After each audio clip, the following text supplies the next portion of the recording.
पहले पाठ में जी गुरु। आपको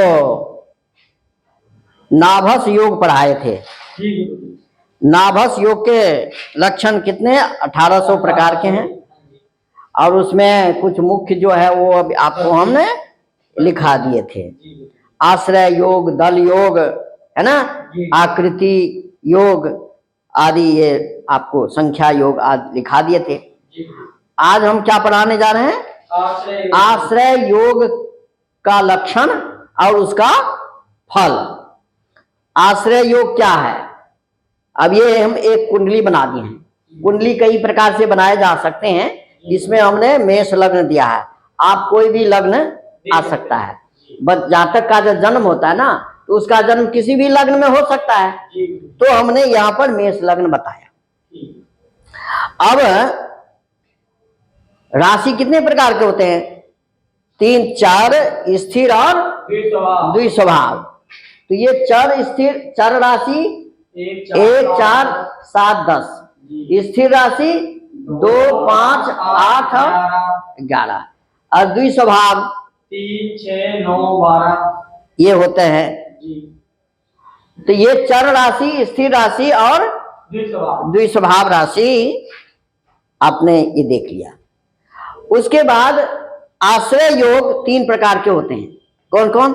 रज्जु, मुसल और नल। अब इसमें किसी व्यक्ति की कुंडली में आप देखेंगे कि जो भी ग्रह है, जितने भी कुंडली में ग्रह है, वो यदि चर राशि में है, इसी राशि में है केवल, मतलब 1, 4, 7 और 10 में है, इसी घर में यदि है, इस कुंडली में, कुंडली और भी प्रकार के हो सकते हैं, है ना, लेकिन यहाँ पर मेष लग्न की कुंडली है, इसमें यदि चर राशि में, इसी में केंद्र में, इस राशि में यदि सभी ग्रह हो, तो उसको हम क्या कहते हैं? रज्जु योग कहेंगे। सभी ग्रह यदि चर राशि में हो तो उसको क्या कहेंगे? रज्जु योग। इसी प्रकार सभी ग्रह यदि स्थिर राशि में हो, मतलब 2, 5, 8 और 11, ये दूसरा, पांचवा, 8 और 11, इन घरों में, इन राशियों में यदि ग्रह हो तो फिर उसको क्या कहेंगे? हम मूसल योग कहेंगे। ठीक है। और तीसरा द्विस्वभाव राशि 3, 6, 9 और 11, 12, 3, 6, 9, 12, ये जो राशि है,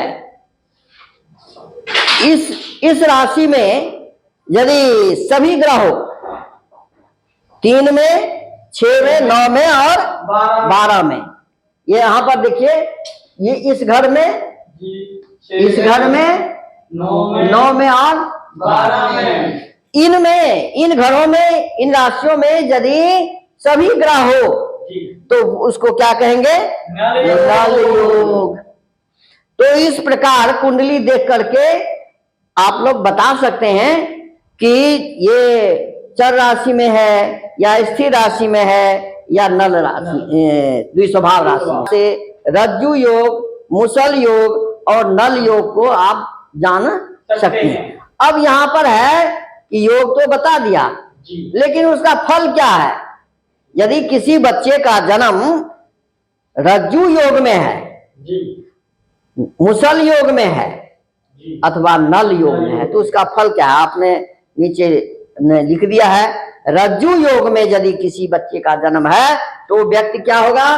भ्रमणशील होगा, रूपवान होगा, क्रूर स्वभाव का होगा और खल स्वभाव, दुष्ट स्वभाव का वो व्यक्ति होगा यदि रज्जु योग में जन्म है।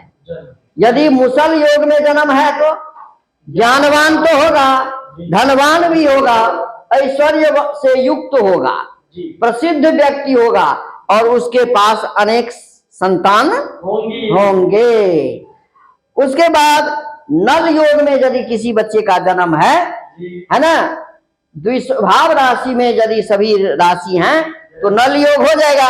अब नल योग में यदि किसी बच्चे का जन्म है तो समझो कि उस बच्चे को या तो कोई अंग नहीं है, या अधिक अंग है, जी किसी बच्चे के 5 उंगली हो जाते हैं, जी 6 उंगली हो जाते हैं, 5 तो सबके होते हैं, जी 6 उंगली माने 4 उंगली हो जाते हैं, माने कम हो जाते हैं या अधिक हो जाते हैं, 6 उंगली हो जाते हैं। जी तो हीन अंगों वाला जी अथवा अधिक अंगों वाला जी वो व्यक्ति होगा, धनी होगा जी और चतुर स्वभाव का होगा, और ऐसे व्यक्ति अपने बंधुओं का जो है हितैषी होता है।